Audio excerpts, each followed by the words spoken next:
అక్షింతలని ఆశీర్వచనాలకు పూజలో ఎందుకు వాడతారు? ఆశీర్వచనానికి అక్షంతలకు సంబంధం ఏమిటి? చాలా ధాన్యాలు ఉన్న అక్షంతలు ఎందుకు చల్లాలి? వాటికి బదులుగా వేరే ధాన్యాలను చల్లవచ్చు కదా? మరి పసుపుతో కలిపిన బియ్యమునే ఎందుకు చల్లాలి? అక్షంతల వల్ల ఉపయోగం ఉందా అనే ప్రశ్నలు కూడా నిజమే. సర్వసాధారణంగా శిశువు జన్మించినప్పుడు పురిటి స్నానం చేయించిన రోజు నుంచి ప్రతి శుభ సందర్భంలోనూ ఆశీర్వదించినప్పుడు తల మీద అక్షంతలు జల్లుతారు. బియ్యం చంద్రుడికి కారకం. మనఃకారకో ఇతి చంద్రః అని అంటే చంద్రుడు మనసుకి కారకుడు. అంటే మనస్ఫూర్తిగా ఇచ్చే ఆశీర్వచనానికి చిహ్నమే బియ్యం.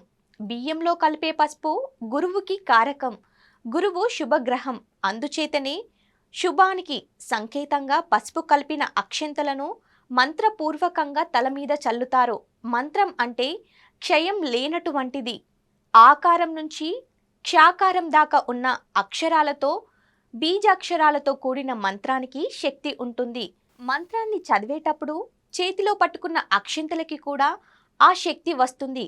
క్షయం లేని మంత్రాలను, క్షయం లేని అక్షంతలను పట్టుకొని చదివి అవి ఎవరి తలపై వేస్తారో వారు కూడా క్షయం లేకుండా అభివృద్ధి చెందాలని ఆశీర్వదిస్తారు.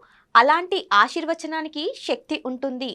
మన పూజలు, శుభ సందర్భాల్లో అక్షంతలకు చాలా ప్రాధాన్యత ఉంది.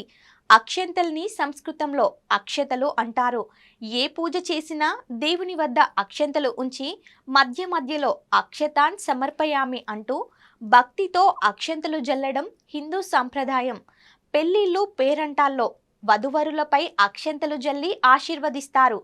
ఉయ్యాల, పుట్టినరోజు లాంటి అనేక వేడుకల్లోనూ అక్షంతలు తలపై జల్లి ఆశీర్వచనలు పలుకుతారు. మంత్రించిన అక్షంతలు తలపై జల్లి ఆశీర్వదించినట్లయితే శుభం చేకూరునని, చెడు ఫలితాలు, దోషాలు అంటకుండా ఉంటాయని పెద్దలు చెప్తారు.